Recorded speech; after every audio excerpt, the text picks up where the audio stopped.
Hello everybody, it's Friday afternoon. I've just been with Ruth and Rob and they've been telling us about so you're going to see this on Monday, so later on in the week there's going to be a big comms thing which is going to come out, an event which is going to lead to lots of comms which are going to include some of the people who've really benefited from our services. So can't tell you any more, but hold that thought, and here's a bit of a cliffhanger, and hopefully we'll come back to you very soon. But what Ruth and Rob have been doing today is they've been educating me about what collabs are. So that idea of a collaborative post.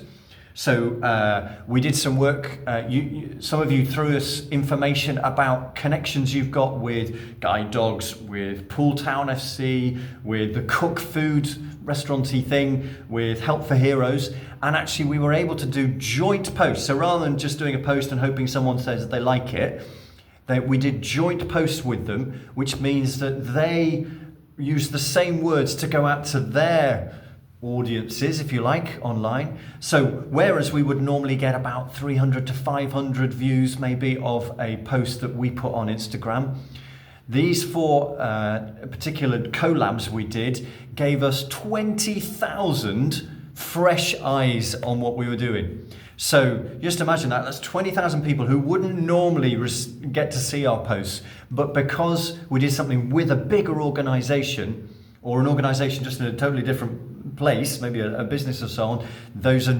potential new volunteers, donors, supporters, people who give stuff for the work that we do. So that's really helpful stuff. So if you perceive that there might be a useful collaborative activity that could be done on socials, then just let Ruth and Rob know, because we'll get on it straight away and see if we can do a joint piece of work with the organisation you're working with to get the message out. And on the back of that, there might be a little one coming up this week. So Ruth is going over to Nourish, because not just have got all that their cooking is going on, but I've got a great link that they and Wimborne and probably other places have got with the Wardrobe Foundation. So we're going to do a little joint piece. Again, a slightly different set of eyes will see that from the two organisations, and we'll get the message goes out to more people, which is good.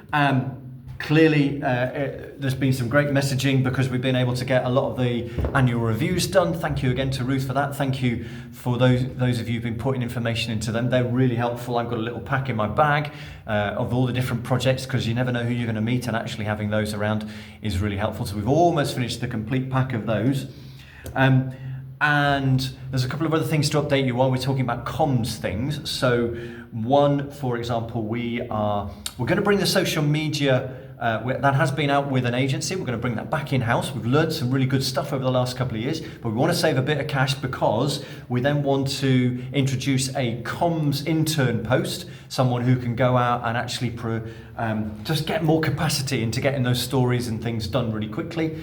And also what I've sort of been calling an external fundraiser, but someone also who can have that PR link with businesses to really make the most of them. I was thinking another organisation who have gone for the running thing. You know, there's a running event coming up, and they've really pushed getting some people to sponsor their organisation. And it may be that if we work very closely with the business, that takes time building relationships, that actually we can do the same or better.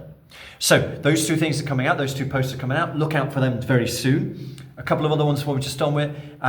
If you've got any of the big events just coming up further down the year, we're doing some planning for the year, and you've got like a family fun day or whatever, it'd be great to let Ruth know. We've got a bit of a comms planner going here for the whole organisation, so we can see what's on when and where we can put resource behind, if that's something helpful.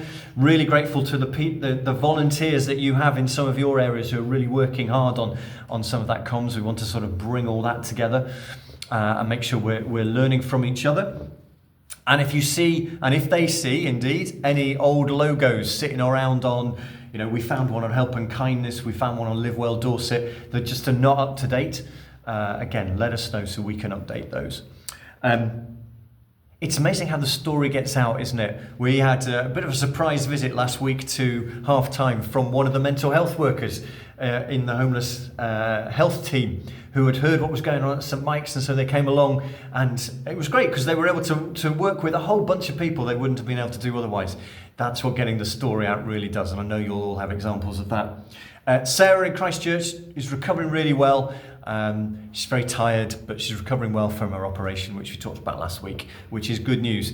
And just a verse that was really strong for me over the last week, which is from Hebrews. It talks about, let's hold unswervingly to the hope that we have, and let's look for ways in which we can spur each other on. So telling stories is a great way of spurring each other on. So if you want to drop one into the team WhatsApp and encourage each other about that, that would be great.